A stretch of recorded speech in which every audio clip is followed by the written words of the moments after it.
আসসালামু আলাইকুম everyone, welcome to my channel. আমার আজকের রেসিপি গ্রাম বাংলার ঐতিহ্যবাহী নারকেলের নাড়ু। চিনি এবং গুড় দুটো দিয়েই এই নাড়ু তৈরি করা যায়।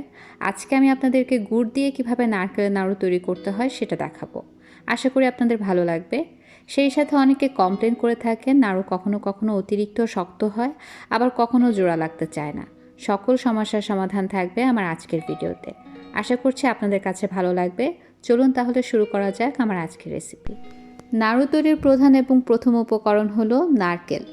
আমি এখানে ফ্রেশ কোরানো নারকেল নিয়েছি। আমি 2 কাপ পরিমাণ নারকেল এখানে ব্যবহার করব। নারকেলটা আমি একটা মেজারমেন্ট কাপের সাহায্যে মেপে নিচ্ছি। আপনারা যেই কাপে গুড়টা মাপবেন সেই কাপেই নারকেল মাপার চেষ্টা করবেন, তাহলে মেজারমেন্টটা যখন ভালো হবে আপনার নাড়ুটাও ভালো হবে। চাইলে এখানে আপনারা শুকনা নারকেল ব্যবহার করতে পারেন, সেই ক্ষেত্রে নারকেলটাকে একটু পানি দিয়ে ভিজিয়ে নিতে হবে। 2 কাপ পরিমাণ নারকেলের সাথে আমাদের লাগবে 1 কাপ পরিমাণ গুড়। আমি এখানে যেই শুকনা গুড়টা আছে সেটাকে এখন পানি দিয়ে গলিয়ে নেব। আমি 1/4 কাপ পানি দিয়ে মিডিয়াম আঁচে চুলায় এটাকে বসিয়ে দিয়েছি। গুড়টাকে ছোট ছোট করে কেটে নিলে তাড়াতাড়ি গলে যেতে সুবিধা হবে। আপনারা যদি এখানে ঝোলা গুড়টা ব্যবহার করেন, নলেন গুড় যেটা লিকুইড ফর্মে থাকে, সেই ক্ষেত্রেও 1 কাপ পরিমাণ গুড়ই ব্যবহার করবেন। আমার গুড়টা পুরোপুরিভাবে গলে গেছে, একটু দেখুন অনেকটাই ঘন হয়ে গেছে গুড়টা এবং একটু অবশিষ্ট গোটা অংশ নেই। এখন আমি চুলাটা বন্ধ করে দেব এবং এটাকে নারকেলের সাথে ঢেলে দেব। এটাকে কোনোভাবেই গরম পাত্রে রেখে দিতে যাবেন না, তাহলে কিন্তু গুড়টা পুড়ে গিয়ে পোড়া গন্ধ আসবে। কন্টিনিউ নেড়ে চেড়ে এটাকে এখন মিলিয়ে নিতে হবে নারকেলের সাথে খুব ভালো মতো। একটু সময় নিয়ে এই কাজটা করার চেষ্টা করবেন, তাহলে পরবর্তীতে চুলাতে আপনাদের সময়টা কম লাগবে। ভালোভাবে নারকেলের সাথে মিলিয়ে নিয়েছি আমি। দেখতেই পাচ্ছেন নারকেলটা এখন একদম গুড়ের রঙটা খেয়ে নিয়েছে। এটাকে এখন একই পাত্রে নিয়ে এটাকে প্রায় 12 থেকে 15 মিনিটের মতো ভাজতে হবে। এই পর্যায়ে চুলার আঁচটা মিডিয়াম এবং লোয়ের মাঝামাঝিতে থাকবে। কোনোভাবেই এটাকে নাড়া বন্ধ করা যাবে না, তাহলে নিচে লেগে গিয়ে পুড়ে গেলে বাজে গন্ধ আসবে, যেটা পরবর্তীতে আপনার নাড়ুর মধ্যে একটা বাজে গন্ধ দিয়ে দেবে।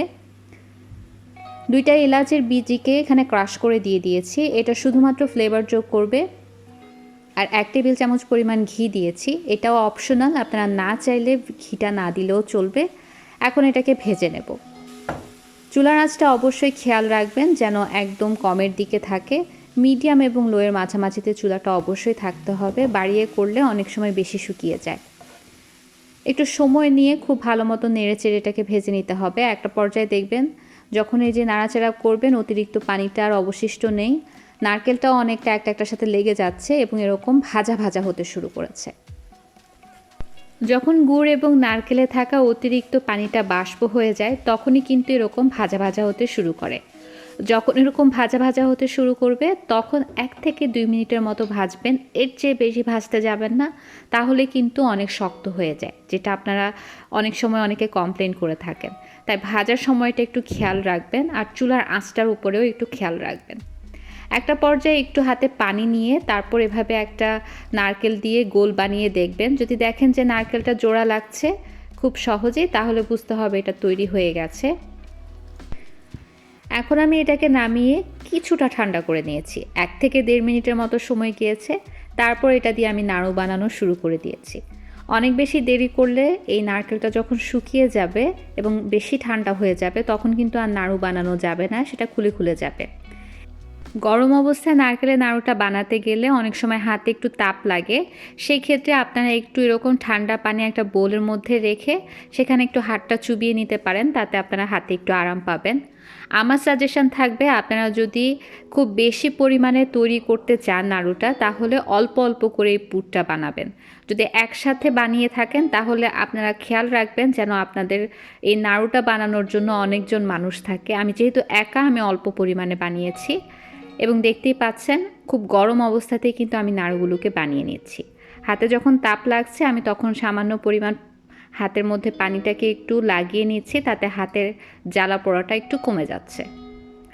আমি এইটুক নাড়ু বানাতে বানাতেই কিন্তু নাড়ুর পুরটা যখন ঠান্ডা হতে শুরু করেছে তখন আস্তে আস্তে জমে যেতে শুরু করছিল। তাই যে বিষয়গুলো বলেছি সেগুলো খেয়াল রাখার চেষ্টা করবেন।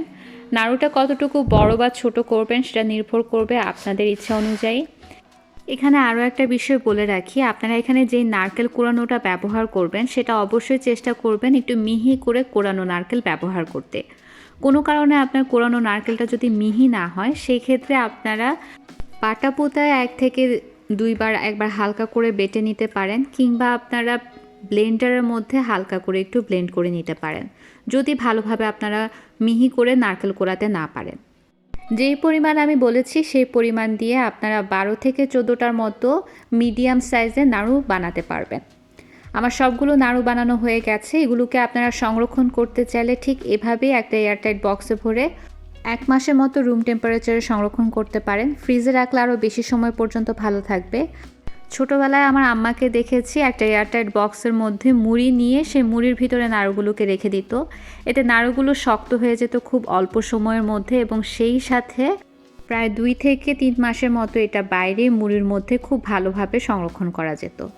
এই ছিল আমার আজকের আয়োজন। আল্লাহ আপনাদের সবাইকে সহি সালামতে রাখুন। আমার এবং আমার পরিবারের জন্য দোয়া করবেন। আল্লাহ হাফেজ। কিপ ওয়াচিং ভোজন বিলাস বাই আলাইসা।